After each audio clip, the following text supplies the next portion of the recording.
오늘은 내가 이를 위하여 왔노라라는 제목으로 하나님 말씀 증거하도록 하겠습니다. 옆에 분 한번 인사하시겠습니다. 전도하는 성도가 되시기 바랍니다. 다시 한번 인사하겠습니다.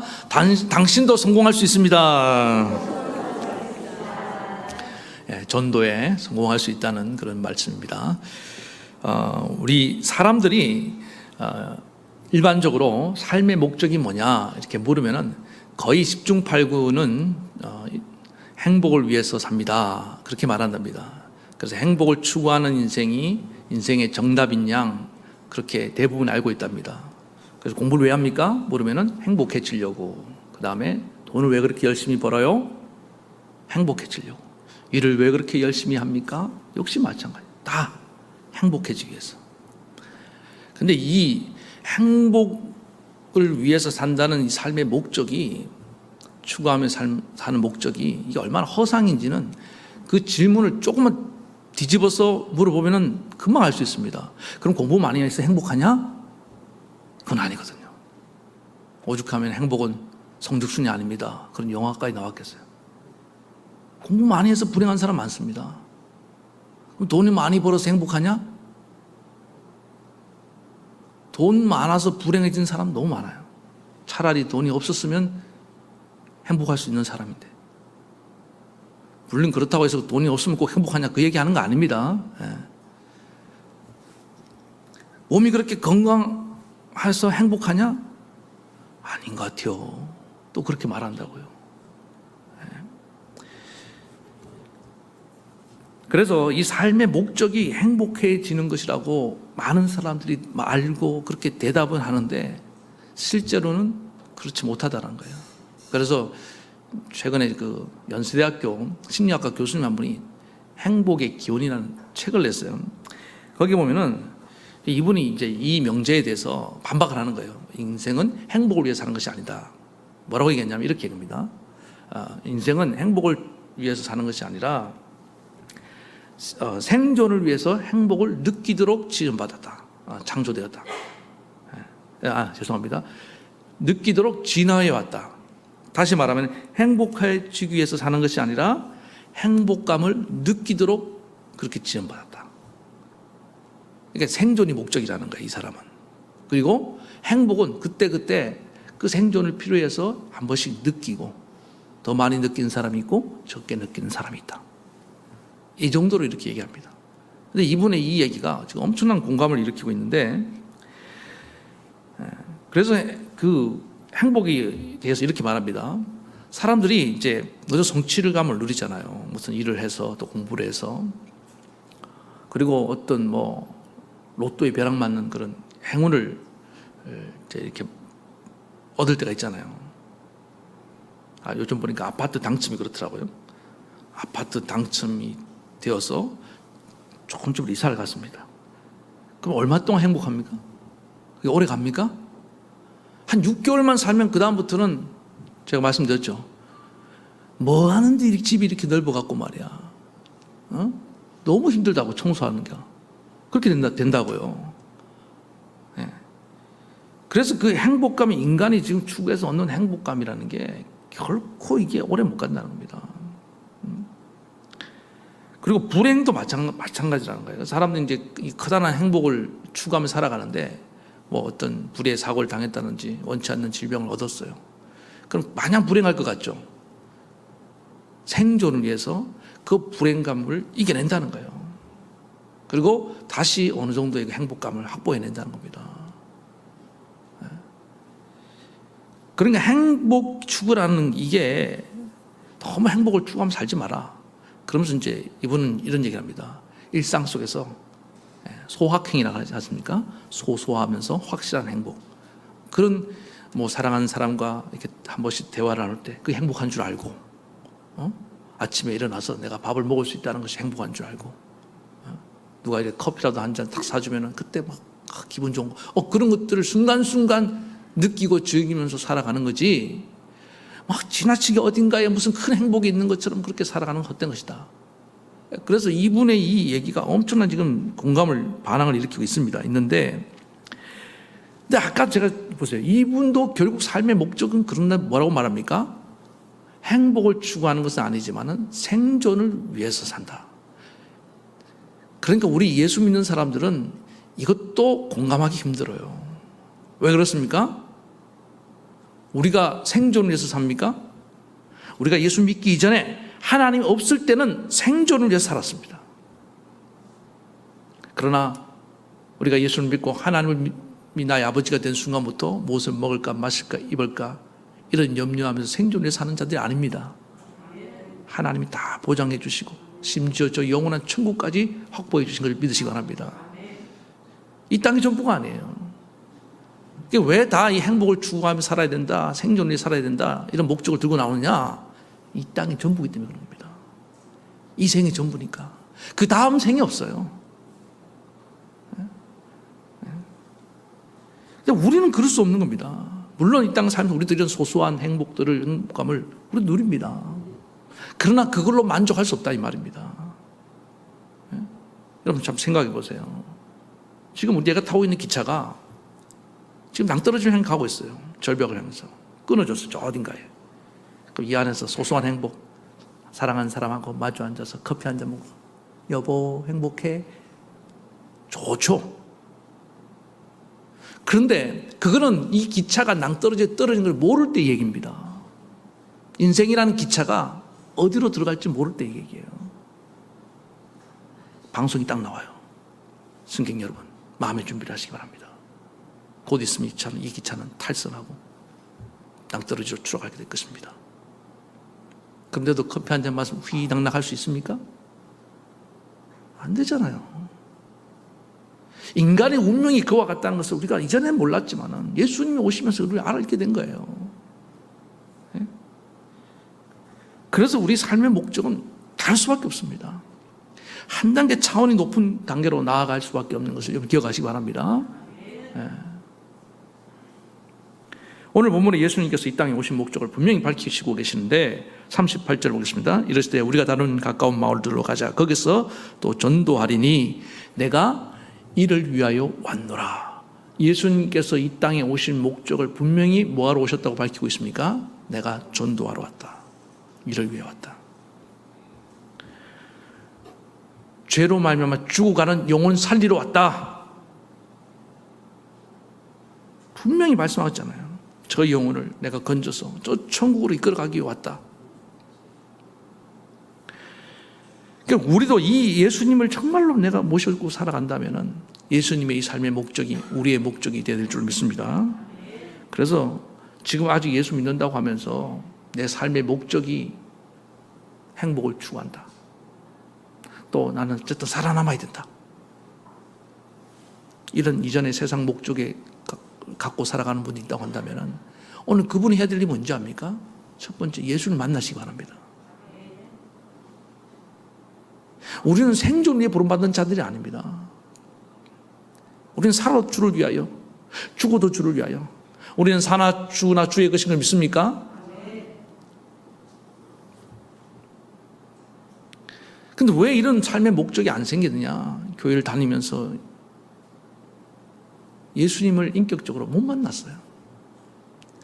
오늘 정말 간절히 기도합니다. 1부 때도 제가 이렇게 막 기도하는, 눈물로 기도하는 마음으로 말씀을 전했는데 몇 분이 예수님을 영접하시는 것 같더라고요.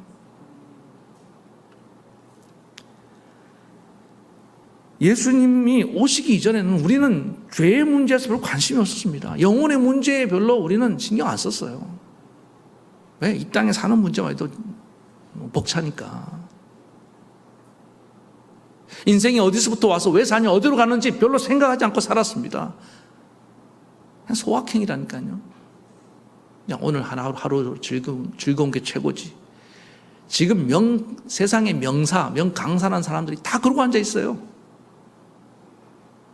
저도 유튜브 좀 보거든요. 행복 강의하는 분들 다 그러고 있어요.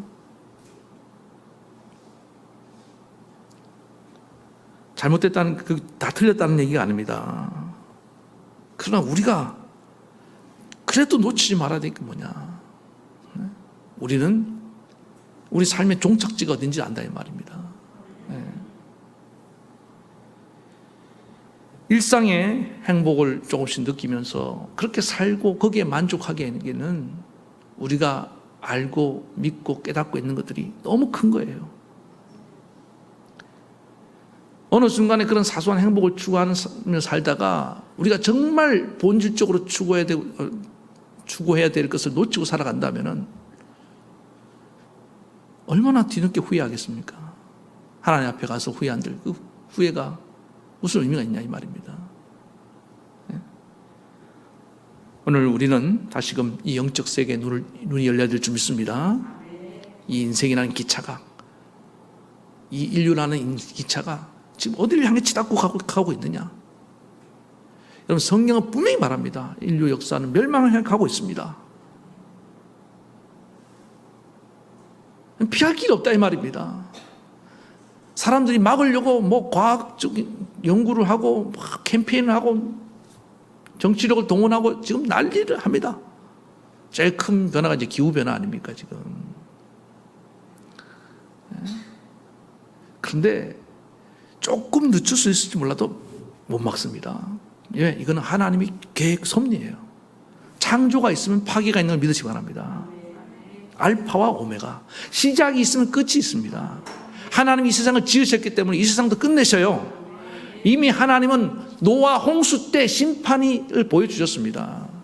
마지막 인류의 심판은 불의 심판입니다. 세상 끝날이 온다 이 말입니다. 그 전에 주님 원하신 겁니까? 한 영혼이라도 더 구원받기를 원한다는 겁니다. 종말을 지연시키고 주잖아요. 그래서 우리는 이 복음을 알기 때문에 내 삶의 목적은 뭐다? 한 영혼. 그 한 영혼을 나는 구원하기 원합니다. 예. 제가 오늘 이 시간에는 어떤 분 한번 소개할 생각입니다. 이분은 유복한 가정의 막내 따님으로 태어났습니다. 그래서 한참 꿈이 많은 나이인데 부모님들이 하도 결혼을 시키려고 해서 어떻게 선을 봐서 결혼한 가정이 의사 집안으로, 남편이 산부인과 의사인데 그래서 결혼하게 되었습니다. 그래서 나름대로 그 집안 배경도 있고 자기의 꿈을 이룰 수 있겠다, 행복한 결혼 생활이 된다는 그런 장밋빛 환상을 가지고 결혼을 딱 했습니다. 결혼하신 분들, 결혼의 환상은 언제 깨집니까? 환상이 금방 깨지지 오래 결혼 환상은 하여튼 다 깨지게 됐어요. 현실은 아주 냉정합니다. 이분에게 뭐가 문제였냐면은 남편도 남편이지만 시부모님들이 그렇게 엄격하신 거예요. 너무 철저하신 겁니다. 숨을 쉴 수가 없었습니다. 매섭고 모진 시집살이에 숨을 쉴 수 없는 그런 고통을 느끼면서 하루하루 보내고 있었습니다. 그래도 이분은 뭐냐면 자기도 이제 교회는 다니고 있었고 또 나름대로 착한 며느리, 좋은 아내, 이런 소리를 듣고 싶은 마음이 강했던 거예요. 그래서 하나도 내색하지 않고 그냥 다 표정 하나 안 바뀌면서 순종했다는 겁니다. 그러니까 부모님, 신부님들이 뭐 그런 줄 알죠. 말 잘 들으니까. 그리고 밖에 나가면요, 교회 오면은 웃으면서 권사님 안녕하세요 인사 다 하고. 최고의 며느리죠. 누가 알겠습니까? 그런데 여러분, 연기는 한계가 있습니다. 몸이 아파오는 거예요. 속이 문드러지는데 몸이 견뎌내겠습니까? 막 열이 나고 뭐 몸에 막 염증이 생기고 페니실린을 달고 살았대요. 남편 의사니까 이제 페니실린 주사 한 방씩 놔줬겠죠. 고열에 시달리고, 그렇게 하다가 어느 날 이제 친구가 유학을 간다고 밥 한번 먹자고. 근데 나갈 수가 없는 거예요. 그래서 이번에 용기를 내서 시부모님께 간곡하게 부탁을 드렸습니다. 금방 돌아올 테니까 한 번만 좀 보내달라고. 사정을 하니까 빨리 갔다 와라.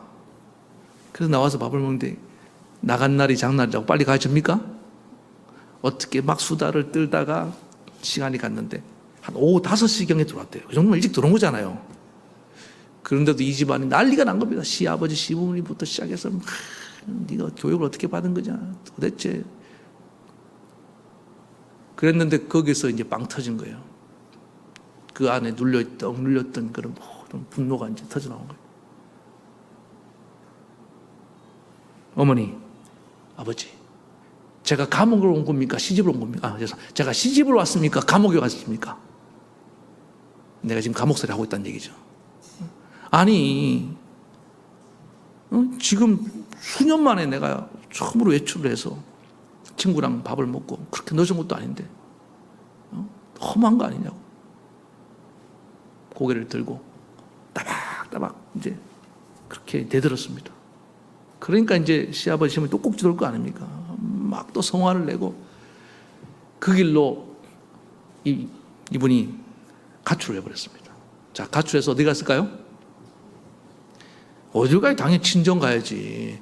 친정에 쪼르륵 달려왔는데 친정 아버지도 또 환대를 안 해주시네. 보수적이어서. 야, 네가 그러니까 맞아 쫓겨나지. 그러니까 여기도 있을 때가 아닌가벼 하고는 기도원을 들어갔어요. 어떻게? 이제 그게 잘 간 거야. 하나님이 갈 데가 없게 만든. 친구 집도 못 가겠더라는 거, 자존심 상해서.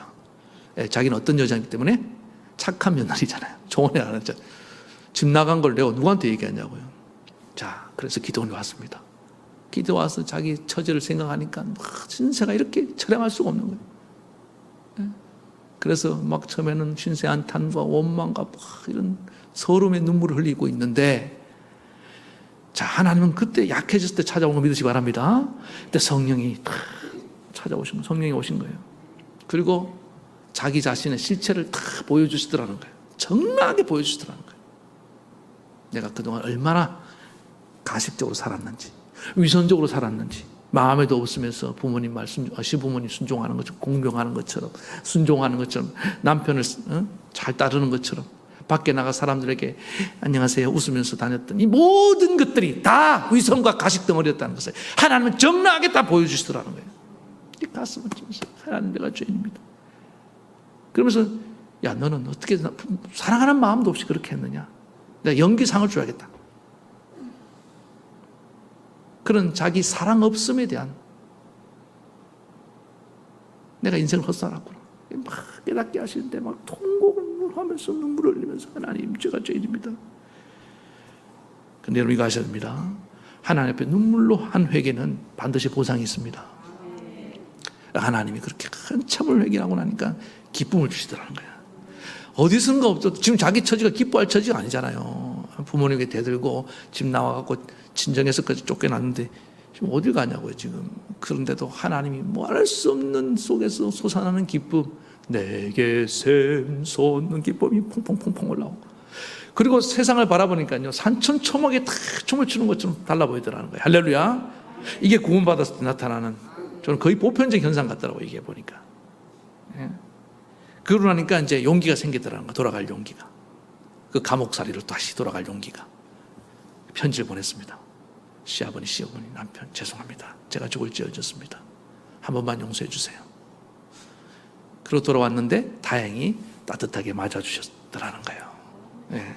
그랬는데 그 다음부터 이제 시어머니가 우리 여러분, 사람이 이렇게 예수 믿고 변화되면은 뭐가 변화됐다고 했습니까? 눈이 바뀌잖아요.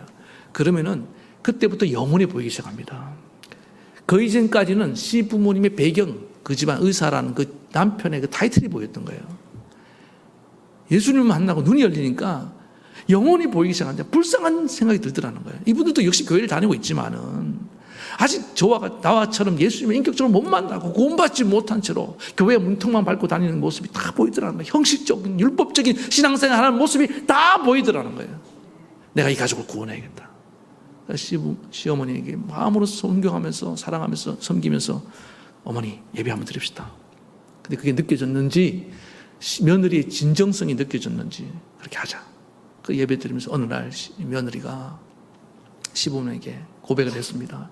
저는 참 못된 며느리였습니다. 나쁜 며느리였습니다. 형편없는 그런 며느리였습니다.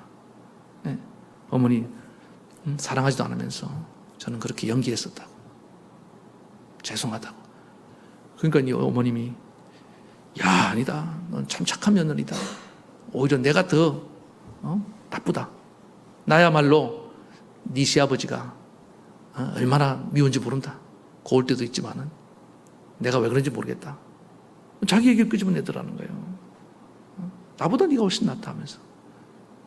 그러니까 이 며느리가, 어머니가 편해서 그렇겠죠. 그런데 어머니, 제가 꼭 드리고 싶은 말씀이 있습니다. 지금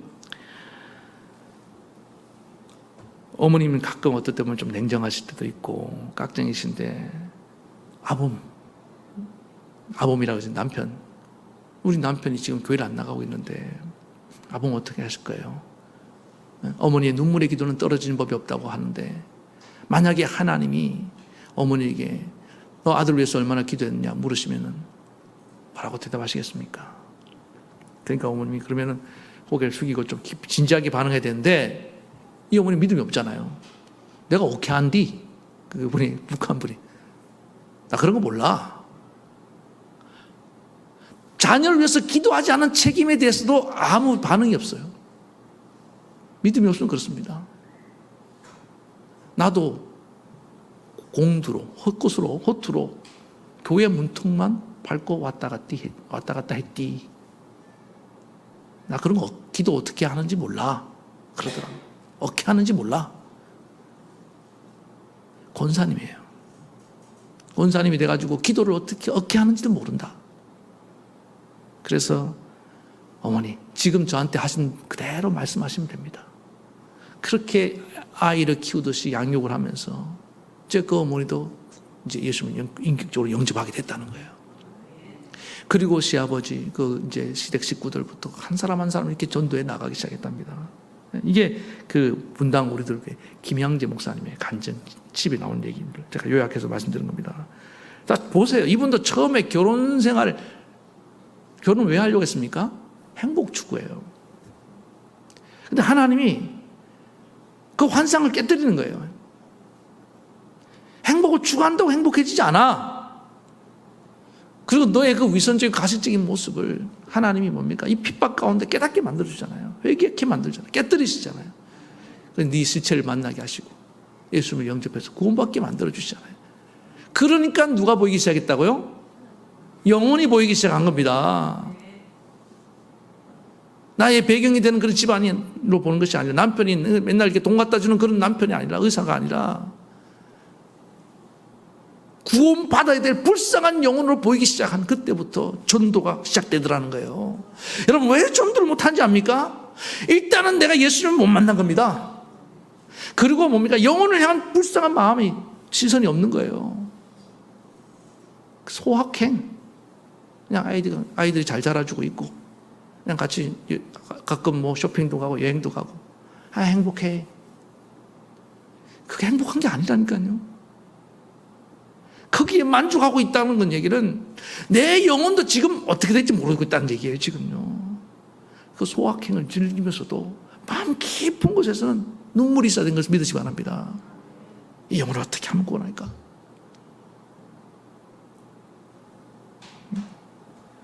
그리고 자기는 겉으로는 교양 있는 척, 선한 척, 온갖 척척은 다 하고 그런 가식적인 인생을 살았던 사람입니다. 근데 예수님 만나면 다 그런 위선 덩어리들이 다 벗겨진 걸 믿으시기 바랍니다. 오늘 본문을 보세요. 사람들이 예수님을 찾아온 목적이 뭡니까? 병 나으려고, 문제 해결 받으려고. 저는 그게 계기가 될 수 있다고 생각합니다. 예수님이 워낙 그쪽으로 유명하니까 예수님이 손만 얹으면 다 나. 예수님이 가는 것보다 문제가 해결 다 돼요. 가난한 자가 부해지고 귀신들이 쫓겨나가고 얼마나 할렐루야 감사합니까? 근데 예수님은 오늘 어떻게 하십니까? 피해서 딴 데로 가신다 이 말입니다. 왜 그렇습니까? 그게 목적이 될까 봐 그런 거예요. 맨날 예수님 만나서 문제 해결만 받으려고 할까 봐. 병 들었을 때만 예수님 찾을까 봐. 왜 이렇게밖에 할 수 없느냐? 예수님을 나의 구주로 인격적으로 못 만났기 때문에 그렇습니다. 제자들도 겉으로는 명분, 대명분은 근사하죠. 인당을 독립을 위해서, 조국의 독립을 위해서. 속에는 뭐예요? 한 자리 얻으려고.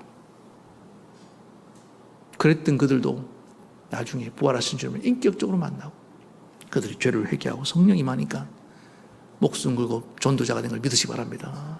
저 땅끝까지 이르러 어떤 핍박이 있고 감옥이 있고 피 흘림이 있을지라도 아랑곳하지 않고 나아가는 그런 전도자들이 되는 이유가 뭐냐? 인생의 목적이 분명해졌기 때문입니다. 그 자리 얻으면 뭐하냐고. 돈 좀 벌면 뭐해? 없으면 어떡고? 문제가 되지 않는 겁니다.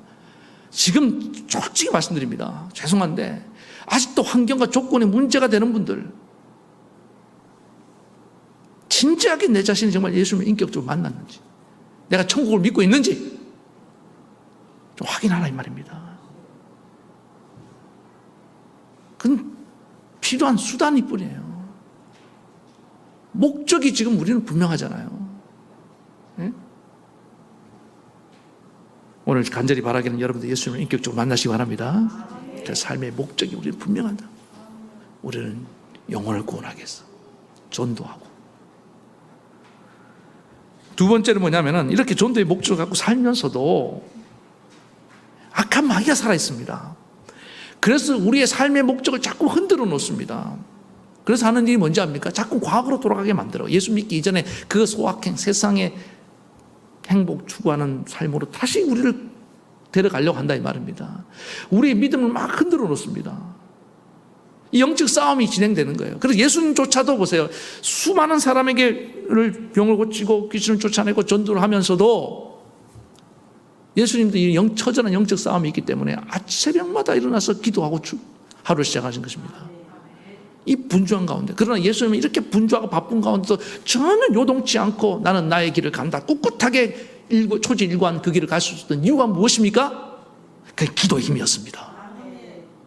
기도해야지 흔들리지 않고, 기도해야지 굳건히 서고, 기도해야지 깊어진 것을 믿으시기 바랍니다. 하루에도 12번도 왔다 갔다 하는 분들 잘 생각해 보세요. 뭐가 지금 문제가 있습니까? 기도를 안 하잖아요, 기도를. 그렇게 기도한다. 기도를 못해요. 예수님을 안 만났기 때문에 기도가 안 되는 거고, 또 기도를 안 하기 때문에 자꾸 흔들리는 들쭉날쭉하는 인생을 산다 이 말입니다. 자꾸 안 믿는 친구가 좀 잘 나가면 부러워하고, 최근에 그랬던 분들 부러워요 그게? 우리 거룩한 자존심도 없습니까? 우리가 누굽니까? 거룩한 하나님의 자녀들 아니에요. 저 천국을 장차 상속받을 자들인데 우리 지금 여행 중입니다. 이거 다 우리 거 아니에요. 다 그들 다 놓고 갈 것들인데 그들이야 이 땅의 전부니까 그게 목숨을 걸 수밖에 없지만 우리는 다르다 이 말입니다. 있으면 좋고 없어도 그만이에요. 그거 그런 겁니다. 예? 그 기도를 안 하면은 마귀의 공격을 받아갖고 쓸데없는 것을 집착하면서 살 수밖에 없는 것이에요. 예수는 기도로 무장하니까 물리치는 걸 믿으시기 바랍니다. 예. 그래서 오늘 기도로 무장했을 때 오는 유익이 뭐냐면은 우리의 목적에 더 선명해지고 그 목적을 위해서 집중하며 나아가는 인생이 되게 만들어준다는 것입니다. 그 가운데 평안을 잃지 않아요. 제가 팽이 알아요? 팽이? 요즘은 이 팽이 놀이를 잘 안 하는데 제가 어릴 때만 해도 팽이 치기 많이 했습니다.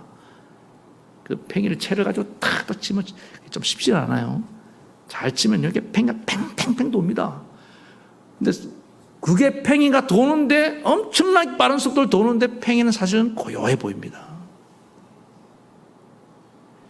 그게 평안이에요. 아시겠습니까?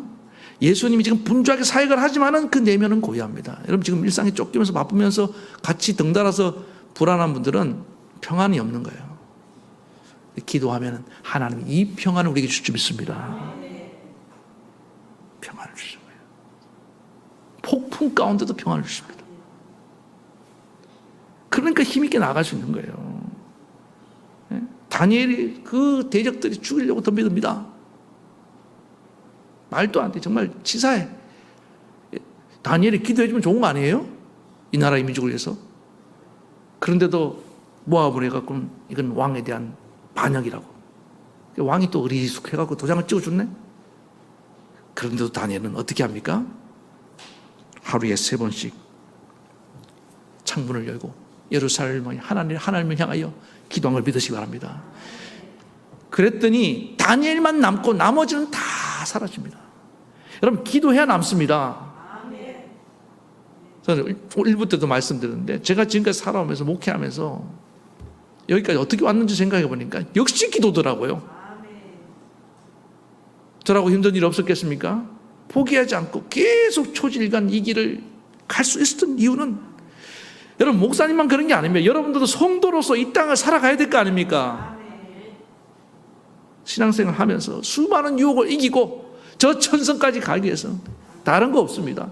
오직 기도인 걸 믿으시기 바랍니다. 선교사님들이 그래요. 선교지에 가면요, 이 영적인 환경이 얼마나 열악한지 압니까? 수도 없는 영적인 공격을 받습니다. 선교 못하게 방해하는 건 다반사고요. 심지어 수도를 끊어버린대요. 밤에 전기를, 그 오지 같은 데서 전기를 끊어버리면 얼마나 무섭습니까? 창문 깨는 것도 유도 아니고 막 강도가 위협이 있고 생명의 위협을 느끼고 심지어 자기 가족 중에 누군가가 죽어나가고 풍토병에 걸리고 칼에 맞아 죽어나가는 그런 상황에도 선교를 마무리하고 끝까지 달려갈 길 다 달려갔던 그 선교사님들의 간증이 뭔지 압니까? 기도밖에 없었습니다. 죽을 각오로 기도했습니다. 좀 최근에 이제 우리 새벽에 나와서 오래 기도하는 분들 보면서 감사해요. 근데 이분들을 제가 관찰해 보니까 공통점이 뭐냐면 요동함이 없어요. 요동함이. 역시나 그래요. 기도를 꾸준하게 계속 하지 않는 분들은 삶도 들쭉날쭉합니다. 항상 불안하고 요동하고 말도 뭐 업되었다 업다운이 심하고요. 기도를 쉬지 마라. 기도를 회복하시기 바랍니다. 제가 끊임없이 하나님께 묻습니다. 하나님 저를 왜 이 동성교회로 보내주셨나이까? 저도 흔들릴 때가 있잖아요. 물어요. 하나님 반복적으로 제게 하신 말씀이 뭔지 압니까? 기도 물어붙여라. 뭘 붙여라? 제가 처음부터 1만 시간 기도 운동 시작할 때부터 하나님이 딱 보여준 기도 운동을 통해서 기도에 불을 붙여라. 기도 불을 붙을 때까지. 귀로 붙을 좋은 말로 할 때 좀 불이 붙으시기 바랍니다. 물론 이제 저정 장작들도 계셔요. 마른 장작분들이 빨리 붙으시고. 기도에 불이 붙어야지. 그 다음에 또 하나가 뭐냐면 가족구원이라니까요. 그런데 이 가족구원, 이제 조금 이따 조금 말씀드릴 텐데, 이 가족구원이 얼마나 힘드냐면, 그 김양재 목사님 남편을 전도하면서 그런 얘기를 합니다. 자기가 해보니까, 여러분, 나야가라 폭포 알아요? 2부 때는 좀 낫네. 1부 때는 그게 뭐예요? 이러고 치다 보면. 나야가라 폭포, 세계에서 제일 큰 폭포입니다. 나야가라 폭포를 거꾸로 올리는 것보다 더 힘들더라요. 심적으로 느낌이. 남편을 구원하는 게. 거의 불가능에 가까이 보였다는 겁니다. 시댁 식구들 다 전도할 동안 남편 끝까지 안 믿어. 자, 그랬는데 그것도 눈물의 기도로 승량을 믿으시기 바랍니다. 기도합시다. 기도하면 하나님이 승리케 만들어 주십니다. 우리 신앙은요, 이 기도가 용광로입니다. 아니, 원자로예요. 발전소입니다. 여기서 이 발전소가 팽팽 돌아가야 됩니다. 기도의 불이 활활 타올라야 됩니다. 그래야지 내 삶의 모든 신앙생활이 힘이 전달돼서 쭉쭉 나가요. 팽이 채로 때리는 것처럼. 여러분 기도의 채를 드시기 바랍니다. 안 그러면요, 팽이 마지막 쓰러질 때 어떤지 아세요? 네? 지금 이렇게 흔들흔들리는 분들 있죠? 다시 기도줄 잡으시기 바랍니다. 1부 때는 이거 안 했어요. 제가 안 했는데 이렇게 막 흔들리고 술 취한 사람 마냥 안 돼. 우리 그렇게 살 자들이 아닙니다. 그래서 기도하라. 전도를 계속할 수 있다. 그 다음에 마지막은 여러분의 삶의 자리 현장에서 전도하라는 것입니다. 오늘 예수님 보니까 갈릴리 온 지역을 두루 다니면서 전도를 하셨습니다. 근데 우리는 이렇게 못할 수 있습니다. 가끔 그런 분들이에요. 목사님, 전도는 저 전도사님이나 목사님이나 저 선교사님들이 하는 특별한 영역 아닙니까? 일반 평신도들이 뭐 전도를 합니까? 한참 모르는 소리예요. 여러분 구원받은 성도는 곧 전도자이고 선교사인 걸 믿으시기 바랍니다. 말했잖아요. 진짜 구원을 받으면 영혼이 보인다니까요. 그 영혼이 불쌍해서 전하는 거예요. 사랑하는 마음이 생기기 때문에. 영혼의 부담감이 생긴다니까요. 자, 가정이 돌아갔습니다. 내 남편이 아내가 보여요. 항상 밥을 먹고 뭐 웃고 떠들죠. 영화도 보고. 그런데 마음 한켠에 뭐가 있다고요? 부담감이 있는 거예요. 그래서 전도하는 겁니다. 기회를 보는 겁니다.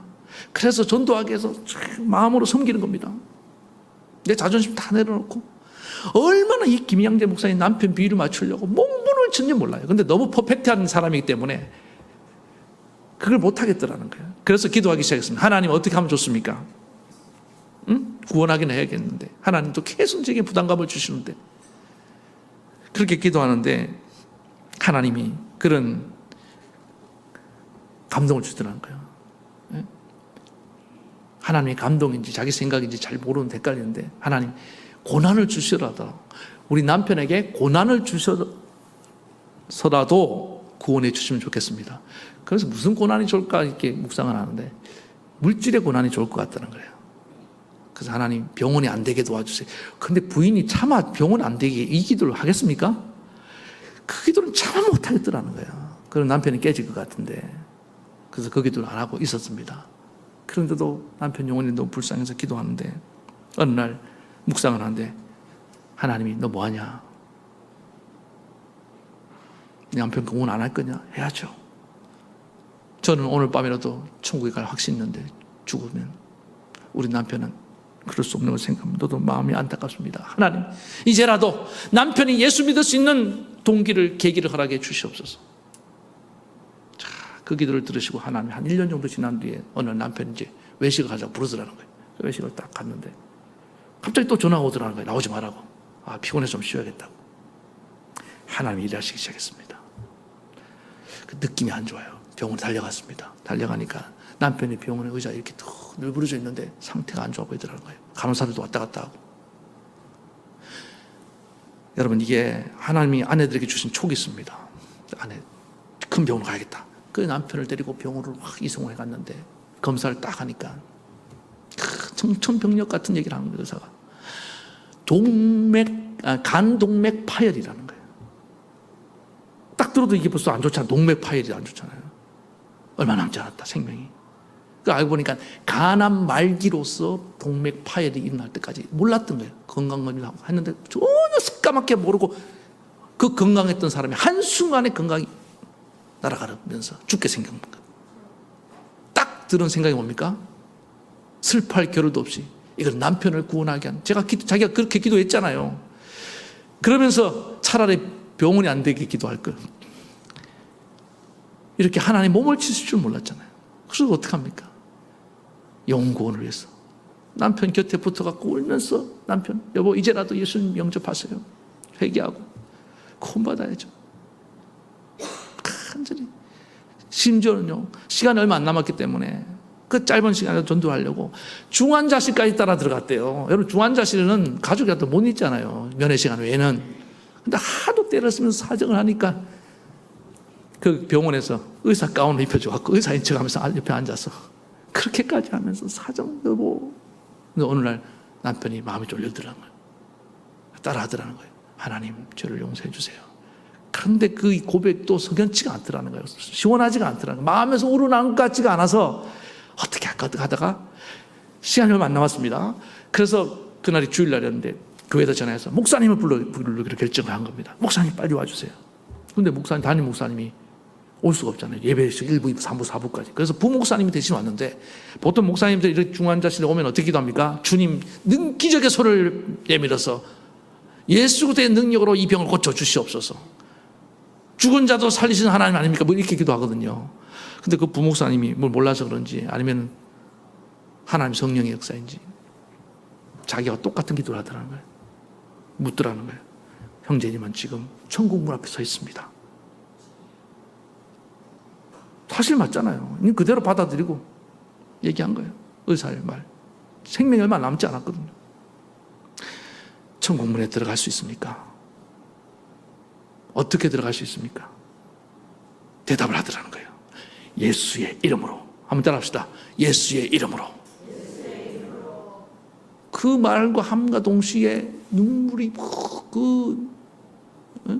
찔러도 피 한 방울 안 날 것 같은 남편 눈에 눈물이 툭툭툭툭 흐르면서 목사님 앞에 고백을 하더라는 거예요. 목사님 제가 사실은 교회를 안 나가고 싶은 것이 안 나가고 싶어서 안 간 것이 아닙니다.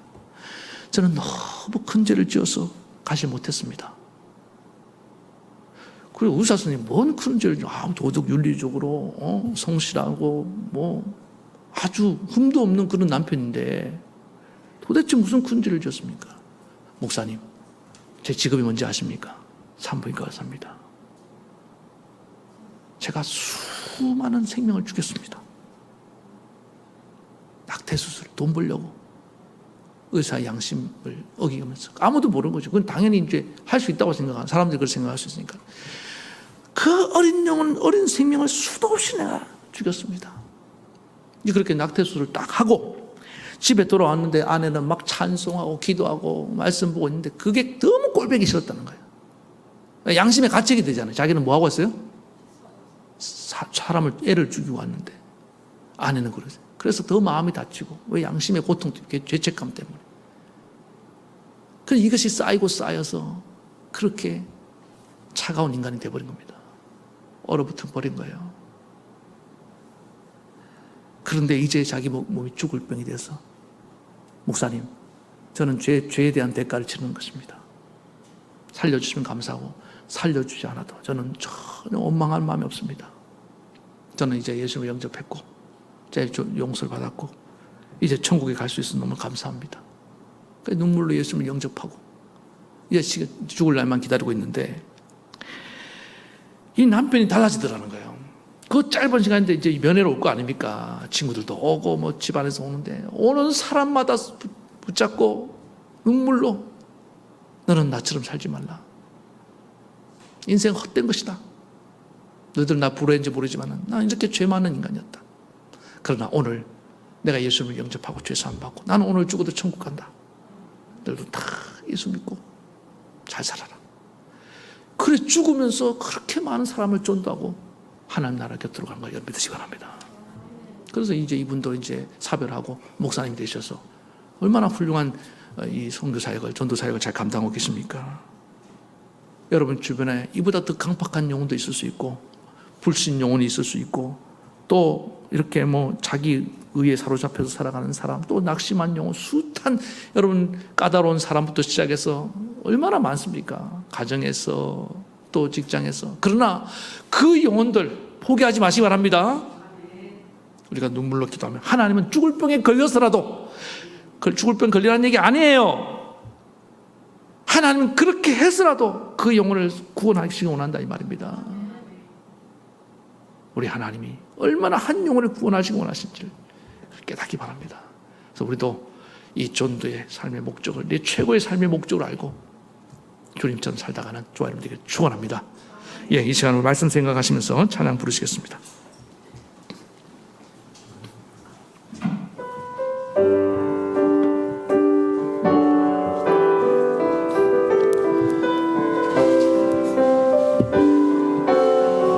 사망의 그늘에 앉아, 사망의 그늘에 앉아 죽어가는 나의 백성들, 절망과 굶주림에 갇힌 저들은 내 마음에 오랜 슬픔,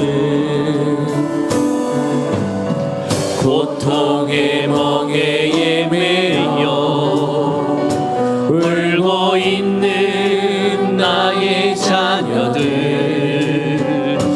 나는 이제 일어나 저들의 멍에를 꺾고 눈물 씻기기 원하는데 누가 내게 부르짖어 저들을 구원케 할까? 누가 나를 위해 가서, 누가 나를 위해 가서 나의 사랑을 전할까? 나는 이제 보기 원하네.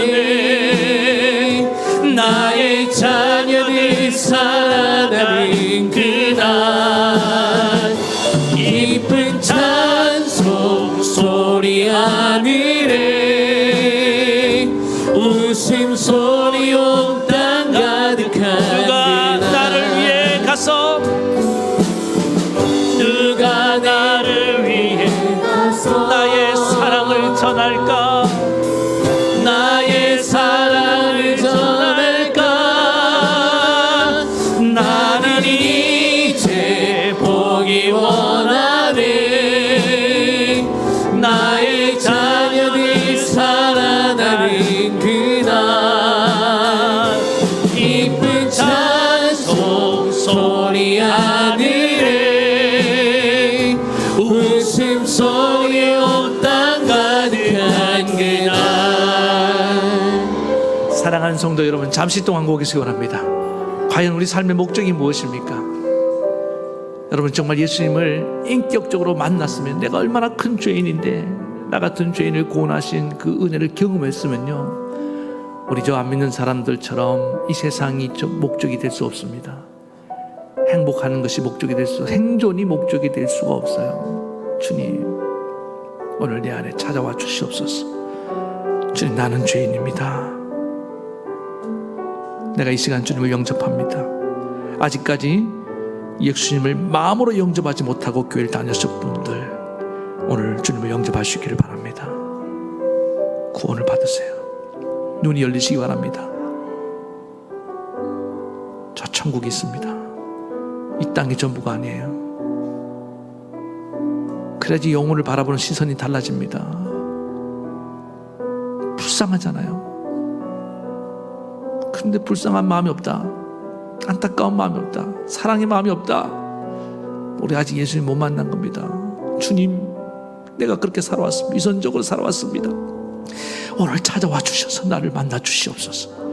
그리고 이제 나도 예수님처럼 이 정말 한 영혼을 구원하는 삶의 목적을 위해 내 전부를 걸기 원합니다. 그래서 기도하고, 흔들림 없는 목표, 세상에 유혹이 있고 핍박이 있다 할지라도 나는 주님처럼 이 길을 갈 수 있도록 나를 붙들어 달라고. 그래서 우리 주변에 가족 구원 다 이뤄낼 수 있게 도와주시고, 내 직장에 나의 선교지인 줄 알고 하나님 그곳을 구원을 이루겠습니다. 그런 마음으로 기도하시고, 우리 선교사님들을 위해서, 또 우리가 국내 선교지를 위해서 PPT로 사진을 한 장씩 띄워주시기 바랍니다. 여러분, 기도하다가 이름이 생각 안 나면은 앞에 있는 PPT를 보시면 되겠습니다. 이 시간에 간절히 한 목소리로 우리 전도의 내 삶의 목적을 이루게 도와주시고 여기에 매진할 수 있도록 은혜 달라고, 그 다음에 우리 국내 국외에 있는 선교지 선교사님들을 위해서 우리 두 가지를 넣고 간절히 한 목소리로 기도하며 나가시겠습니다. 하나님 아버지, 이 시간에 간절히 기도합니다. 오늘 아버지 하나님, 이 시간에 주님 찾아와 주시옵소서. 헛된 삶의 목적을 가지고 살아가고 있는, 아직도 교회의 문턱은 밟고 드나들고 있지만은 내 삶의 목적이 아버지 하나님 생존이고 행복을 추구하겠다는 아버지 하나님 허황된 생각에 사로잡혀 있는 자들 있습니까? 오늘 아버지 하나님, 저들을 붙잡아 주시옵소서. 아버지 하나님, 인간의 가장 중요한 삶의 목적이 무엇인지를 아버지 하나님 깨달을 수 있도록 은혜 베풀어 주시옵소서. 예수님을 만나야 됩니다. 내가 얼마나 큰 죄인이고 이 헛된 세상에서 아버지 하나님 내가 멸망받을 수밖에 없는 아버지 하나님 그런 자였다는 것을 깨달을 수 있도록, 주님, 우리는 지옥행 열차를 타고 지금 아버지 거침없이 달려가고 있었습니다. 그랬던 우리를 멈춰 세워서 구원해 주신, 그래서 우리를 저 천국행 열차로 갈아타게 해주신 그 놀라운 은혜를 기억합니다. 아버지 하나님, 그래서 나도 아버지 저들을 구원해야 됩니다. 아버지 하나님, 이거는 믿어도 되고 안 믿어도 되는 것이 아니라 아버지 하나님 반드시 예수를 믿고 죄 용서를 받지 않으면 지옥 갈 텐데, 아버지 멸망을 받을 수밖에 없는데, 내 사랑하는 가족이, 내 자녀가, 내 아내가, 내 남편이, 내 부모가, 내 형제가 어찌 저 지옥을 불구덩이로 들어가는 것을 바라보겠나이까? 아버지 하나님, 내 안에 구령의 열정을 주시옵소서. 영혼을 사랑하는 마음을 주시옵소서. 그래서 우리는 더 낮아져서 더 사랑으로 섬기며 아버지 하나님 복종하는 것입니다. 그 영혼을 건져내야 되기 때문에 하나님, 그런데 어떤 때는 너무나 빈틈이 보이지 않습니다. 어찌하면 좋습니까? 주님 도와주시옵소서. 주님 능력을 베풀어 주시옵소서. 오늘 아버지 하나님, 그에게 죽을 병을 걸렸어도 구원받게 하신 하나님, 오늘 아버지 하나님 주님께서 그를 깨뜨리시는 놀라운 은혜를 믿습니다. 이 시간에 주의 은혜와 능력을 역사해 주셔서 하나님 놀라운 구원의 역사가 우리의 가족 안에, 우리의 주변에, 훈련과 직장과 일터 가운데 일어나게 도와주시옵소서. 또 아버지 하나님 저 멀리서 선교 활동을 하고 있는 아버지 하나님 선교사님들 위해서 기도합니다. 아버지 하나님 오늘 저들 축복하오니 하나님께서 은혜를 베풀어 주시고 아버지 하나님 저들에게도 힘과 용기를 주시옵소서. 우리가 기도로 하오니 하나님 우리 국내의 다한교회 천민우 목사님과 익상성광교회 김희태 목사님과 학성교회 김평화 목사님과 저 네팔의 최양림 선교사님과 라이베리아의 이기준 목사님과 아버지 지구촌 구호기업의 베트남과 인도의 요키 선교사님에서 기도합니다. 전북 CBS를 위해서 기도합니다. 하나님 저들의 선교 현장에 놀라운 부흥의 역사가 일어나게 도와주시옵시며 전도의 문을 활짝 열어주시고 많은 영혼을 구원할 수 있도록 날마다 하나님 힘을 주시고 필요한 것들을 공급해 주시고 넘치는 은혜를 부어 주시옵소서. 오 하나님 우리 교회가 날마다 전도하고 선교하는 교회로 세워갈 것을 믿으며 예수님의 이름으로 간절히 기도드리옵나이다. 아멘. 하나님 아버지 우리가 예수를 영접하는 순간부터 우리 삶의 목적은 완전히 달라진 줄 믿습니다. 그러나 예수를 믿는다고 하면서 아직도 이 세상 사람과 똑같은 목적을 갖고 있다고 한다면 오늘 찾아와 주시옵소서. 주님 만나 주시옵소서. 예수님을 영접합니다. 내 죄를 회개합니다. 주님 그래서 나도 이제 이 거룩한 전도의 목적에 눈이 열려서 내 평생 한 영혼 한 영혼들을 전도하는데 모든 것을 그런 복된 삶이 되게 도와주시옵소서. 그래야지 하나님 앞에 갔을 때 다음에 예수를 만났을 때 부끄럽지 않은 줄로 믿습니다. 주님 내 사랑하는 가족이 죽어가고 있는데 나는 멀뚱멀뚱 보고만 있었습니다. 오 하나님이여 용서해 주시옵소서. 기도하지 않았기 때문입니다. 진심으로 간절히 오늘 기도하오니 이제 아버지 하나님 다시는 과거로 돌아가지 말게 도와주시고 이 목적을 향하여 질주하는 인생들 되게 도와주시옵소서. 그래서 우리 사랑하는 가족을 다 구원하고 우리 일터의 주변의 영혼들을 구원해내서 주님께 영광이 되고 함께 저 천국에 들어가는 복을 누리게 도와주시옵소서. 또 선교사님들과 우리 국내에 우리가 후원하는 많은 교회들에서 기도하오니 저들에게도 놀라운 구원의 역사들이 날마다 나타나게 도와주시고 힘들더라도 다 꼭 이겨낼 수 있도록 날마다 주님께서 은혜를 더해 주시옵소서. 예수님의 이름으로 기도하옵나이다. 아멘. 아픈 데 손을 얹겠습니다. 주님 병만 고쳐달라고 기도하지 않겠습니다. 이 병을 치유를 통해서 주님 전도하고 싶습니다. 하나님 주님 찾아와 주셔서 이 시간에 저들 어루만져 주시옵소서. 오늘 예수님께서 나오는 자들 다 고쳐주셨습니다. 귀신들을 다 쫓아내 주셨습니다. 오늘 주의 이름으로 저들을 고쳐주시옵소서. 내가 예수 그리스도의 이름으로 명하노니 모든 병만은 떠나갈지어다. 더러운 귀신들도 떠나갈지어다. 주님 저들 치료하시고 고쳐주셔서 주의 영광 나타내 주시옵소서. 오 하나님 나를 치료해 주시니 감사하며 예수님의 이름으로 기도하옵나이다. 아멘. 이제는 우리 주 예수 그리스도의 크신 은혜와 하나님 아버지의 만극하신 사랑하심과 성령의 감동, 감화, 교통, 위로 역사하심이 예수님처럼 전도의 목적을 갖고 평생 살기를 원하는 사랑하는 모든 성도들 머리 위에와 저들의 가정과 자녀와 생업과 이 나라 민족에까지 영원토록 함께하옵시기를 간절히 축원하옵나이다. 아멘.